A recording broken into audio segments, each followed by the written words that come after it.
बिस्मिल्लाहिर्रहमानिर्रहीम अस्सलाम वालेकुम। आज हम गोश्त की स्मेल को ख़त्म करने बिल्कुल ही ख़त्म करने और पत्थर जैसे गोश्त को 10 मिनट में खोलने का बहुत ही आसान तरीका आपके साथ शेयर करेंगे। आपने वीडियो को कहीं से भी स्किप नहीं करना, वीडियो बहुत हेल्पफुल साबित होने वाली है। वीडियो को आपने अंत तक लाज़मी देखना है। वीडियो शुरू करने से पहले आपसे छोटी सी रिक्वेस्ट होती है, प्लीज़ चैनल पर जो नए हुए चैनल को सब्सक्राइब कर लें, बेल आइकन को भी प्रेस कर लें ताकि मेरे आने वाले इस तरह की हर नई वीडियो का नोटिफिकेशन सबसे पहले आप तक पहुंच सके। और जिन मेरे बहन भाइयों ने चैनल को सब्सक्राइब किया उनका बहुत बहुत शुक्रिया। अल्लाह पाक सबको कामयाब करे और अपने ईमान में रखे। तो देखें, ये ना मेरे पास 2 से ढाई किलो गोश्त है। तो ये बिल्कुल पत्थर की तरह बना हुआ है। तो हमने इसको ना 10 मिनट में खोलना है। किस तरह खोलना है और इसकी स्मेल को भी दूर करना है। तो बहुत ही आसान तरीका है और नया तरीका है। ये पहले किसी ने भी नहीं यूट्यूब पर बताया। और इस आपके गोश्त के अंदर से ना ऐसी खुशबू आएगी जैसे आप ना कोरमे को हाथ लगा रहे हैं। कच्चे गोश्त में से कोरमे जैसी खुशबू आएगी। तो वीडियो को आपने कहीं से भी स्किप नहीं करना, वीडियो को आपने अंत तक लाजमी देखना।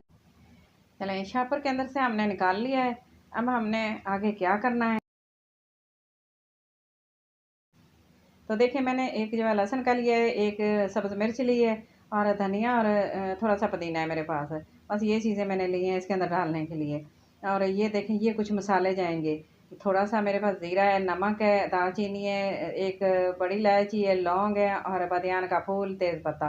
तो आप सोच रहे हैं कि शायद मैं पका रही हूँ, पका नहीं रही हूँ। इनके साथ ना हमने एक और चीज़ भी करनी है। बस आपने वीडियो को स्किप नहीं करना, वीडियो को एंड तक लाजमी देखना है। बहुत ही अच्छी खुशबू आएगी आपके गोश्त के अंदर से, चाहे आप बड़ा गोश्त बना रहे हैं या छोटा धो रहे हैं। तो देखिए मैंने ना पतीला ले लिया, उसके अंदर मैंने पानी गर्म कर लिया अच्छे से। पानी तेज़ गर्म किया है। अब इसके अंदर ये मसाले डालेंगे। डालने के बाद हमने इसको मिक्स कर लिया है। बस मसाले थोड़ी 5 मिनट के अंदर, 2 मिनट इसके अंदर रह जाएंगे। उसके बाद मैंने ये डाल दिया है धनिया और लहसुन। क्योंकि गर्म पानी के अंदर इन सारी चीज़ों की अच्छी सी खुशबू ऐड हो जाएगी। फिर हमने गोश्त डालना है। तकरीबन 5 मिनट हो गए, मैंने इसी तरह पानी को रख दिया था। अच्छा, 5 मिनट के बाद अब हमने इसके अंदर गोश्त डालना है। पानी कुछ ठंडा भी हो गया और मैंने मज़ीद पानी इसके अंदर और ऐड करना है।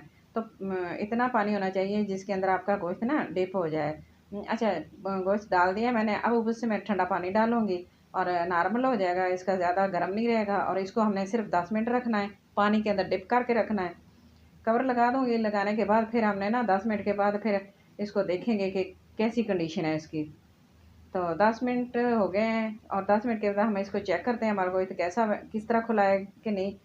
इतना बर्फ़ बना हुआ था ना, तो ये झटपट से अगर मेहमान आ रहे हैं आपके, तो आप इस तरह बना के ना झटपट से आपने ना बस गोश्त को खोल लेना है और बनाना है। तो आपने बस ये है कि अगर वीडियो ज़रा सी भी अच्छी लग रही है तो प्लीज़ लाइक कर दें।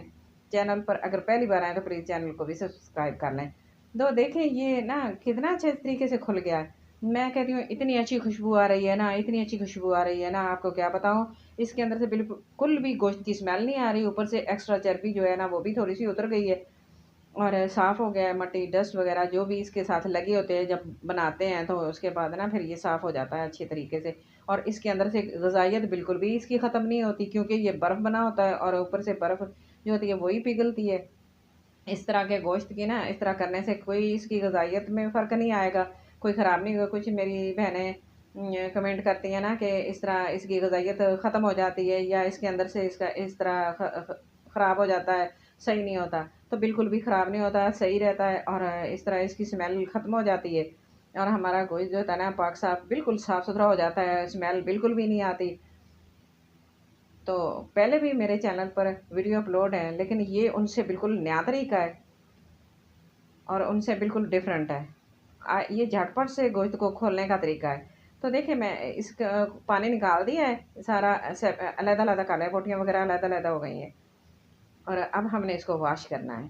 तो बस आपने एक दफ़ा इस तरीके से ज़रूर धोना है, आपका किचन महक जाएगा, ऐसे लगेगा जैसे आपके किचन में कोरमा पड़ा है। गोश्त बिल्कुल भी नहीं लगेगा कच्चा गोश्त पड़ा है। वैसे तो पूरे किचन में कच्चे गोश्त की स्मेल आती है, बिल्कुल भी नहीं आएगी और सारे खुश होके खाएँगे। तो देखें एक दफ़ा मेरे तरीके से, मेरे कहने पर ज़रूर इस तरह धोइएगा। वीडियो छोटी-सी अच्छी लगे तो प्लीज़ लाइक करना, शेयर करना, सब्सक्राइब करना। अपना और अपने घर वालों को बहुत सारा ख्याल रखना और मुझे भी अपनी दुआओं में ज़रूर याद रखना। और मुझे कमेंट बॉक्स में जाके ज़रूर बताना कि आज की मेरी वीडियो आपको कैसी लगी है। मुझे आपके कमेंट का इंतज़ार रहेगा। Thanks for watching. अल्लाह हाफ़िज़।